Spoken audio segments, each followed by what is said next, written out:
단도직입적으로 묻겠습니다. 당신은 게으른가요? 아니죠. 남들 놀 때 야근했고 자기 개발에 매진했으며 남들보다 더 치열하게 살아서 승진도 했습니다. 객관적으로 연봉도 꽤 올랐을 겁니다. 그런데 참 이상하지 않나요? 월급은 3년 전보다 분명히 늘었는데 왜 모이는 돈은 제자리 걸음일까요? 아니 왜 삶은 더 쪼들리고 숨가쁜 기분이 들까요? 내가 의지가 약해서? 아닙니다. 당신은 지금 뇌과학적으로 설계된 거대한 가스라이팅에 당하고 있는 겁니다. 당신의 뇌가 현대의 고도화된 경제 시스템과 만나서 치명적인 오작동을 일으키고 있거든요. 당신이 아무리 피눈물 흘리며 일해도 왜 자산이 늘어나지 않는 건지 그 소름 돋는 뇌과학적 비밀과 당신의 지갑을 지킬 유일한 탈출구를 전부 파헤쳐 드리겠습니다.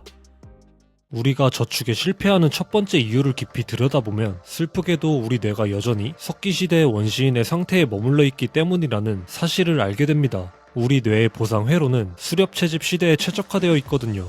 그때는 눈앞에 잘 익은 열매가 보이면 일단 배를 채우는 게 생존의 법칙이었고 내일을 위해 저축한다는 개념 자체가 아예 생존에 불리했습니다. 이걸 요즘 말로 설명하면 바로 도파민 태핑 현상이라고 할 수 있습니다. 쇼핑 앱을 켜고 마음에 드는 상품을 골라 장바구니에 담은 뒤 결제 버튼을 누르기 직전의 그 팽배한 긴장감과 짜릿함 다들 아시죠? 이때 우리 뇌의 선조체에서는 쾌락 호르몬인 도파민이 그야말로 폭발합니다.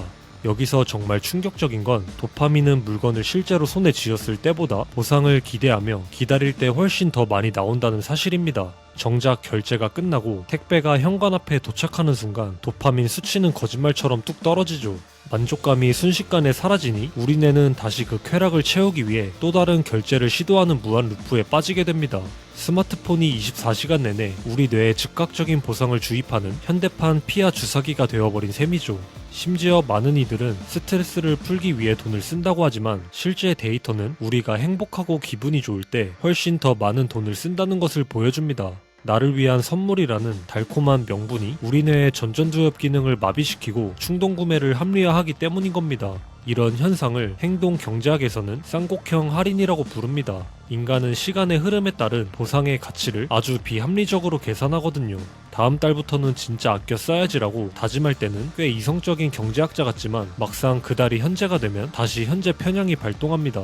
1년 뒤에 더 큰 안정보다 지금 당장의 치킨 한 마리, 지금 당장의 신상 가방이 주는 즐거움을 압도적으로 선택하게 되는 거죠. 이건 당신의 지능 문제가 아니라 뇌가 일으키는 일종의 인지적 착각인 겁니다.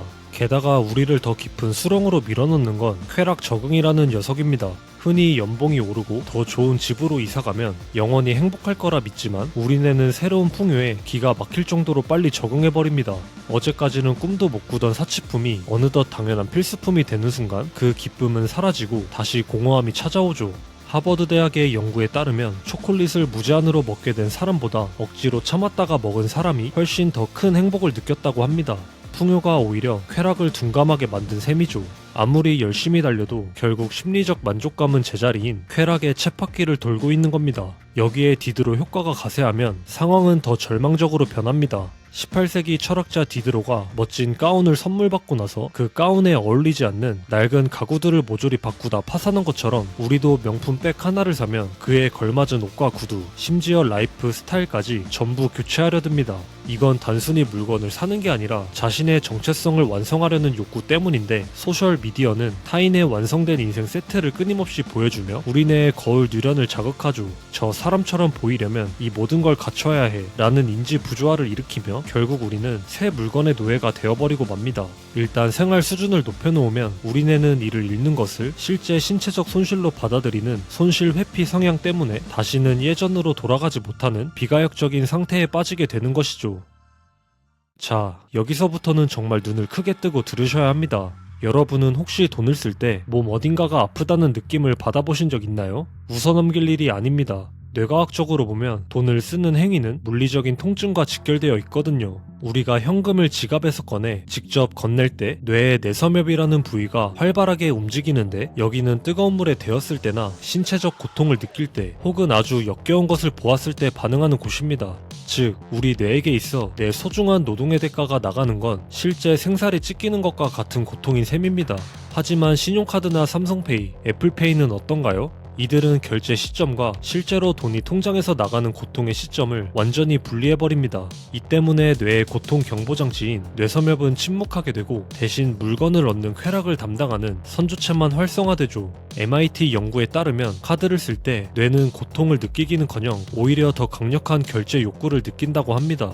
결제 수단의 발달이 우리 뇌의 자연 브레이크를 완전히 뽑아버리고 엑셀만 밝게 만든 현금 없는 효과가 나타나는 겁니다. 지갑에서 지폐가 줄어드는 시각적 피드백이 사라진 디지털 세상에서 우리의 노동력은 그저 현실감 없는 숫자 데이터로 치환되어 버렸습니다. 이런 무방비한 상태의 우리를 기다리는 건 인공지능이 촘촘하게 짜놓은 알고리즘 디도르 효과입니다. 이제는 당신이 직접 욕망을 느끼기도 전에 AI가 당신의 욕망을 먼저 제조하기 시작했습니다. 정교한 필터링 기술을 통해 당신이 구매한 단 하나의 물건을 기점으로 그것과 완벽하게 조화되는 수만 가지의 보완제를 끊임없이 눈앞에 들이밉니다.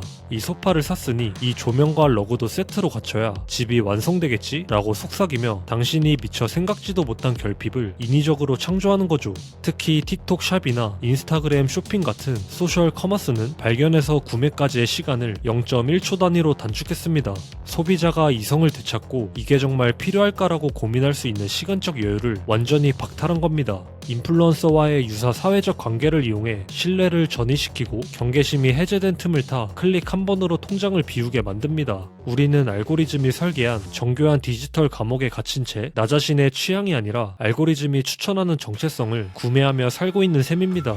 그렇다면 우리는 왜 유독 미래를 위한 저축이나 노후 준비에 서툰 걸까요? fMRI로 인간의 뇌를 찍어본 심리학자 할 허시필드는 경악스러운 사실을 발견했습니다. 우리가 미래의 나를 생각할 때 활성화되는 뇌 부위는 현재의 나가 아니라 길 가다 마주치는 낯선 타인을 생각할 때와 거의 일치했습니다. 뇌 입장에서 저축은 내가 전혀 모르는 남에게 내 소중한 돈을 그냥 선물로 주는 행위로 인식되는 겁니다. 여러분은 30년 뒤에 만날 이름 모를 노인을 위해 지금 당장의 짜릿한 쇼핑과 맛있는 저녁 식사를 기꺼이 포기할 수 있나요? 뇌 구조상 이건 거의 불가능에 가까운 일입니다. 결국 우리는 미래의 내 돈을 훔쳐서 지금의 내가 누리는 배신을 저지르고 있는 거죠. 흔히들 우리가 저축을 못하는 게 단순히 의지력이 부족해서라고 비난하곤 하지만 최신 금융 심리학은 전혀 다른 관점을 제시합니다. 사회적 불안이 극에 달하거나 열심히 일해도 집 한 채 살 수 없다는 인식이 팽배해지면 우리 뇌는 만족 지연보다 즉각적인 소비를 선택하는 것이 오히려 합리적인 생존 전략이라고 판단하게 됩니다. 내일이 보장되지 않는 환경에서 마시멜로를 당장 먹어치우는 아이들처럼 당신의 과소비는 단순한 낭비벽이 아니라 이 불안한 현대 사회에서 살아남으려는 우리 뇌의 아주 슬프고도 처절한 적응 전략이 될 수도 있다는 뜻입니다. 원인을 알았으니 이제 해결해야 합니다. 다시 한번 강조하지만 당신의 의지력을 믿지 마세요. 의지력은 한정된 자원이라 퇴근할 때쯤이면 이미 바닥나서 유혹에 저항할 에너지가 남아있지 않거든요. 대신 내 편향을 역이용하는 강력한 시스템을 설계해야 합니다. 가장 먼저 사라진 긍정적 마찰을 복원하는 것부터 시작하세요. 핀테크가 제거한 고통을 강제로 다시 만들어야 합니다. 일정 금액 이상의 지출은 반드시 체크카드나 현금을 사용하여 뇌섬엽의 통증 센서를 깨우십시오.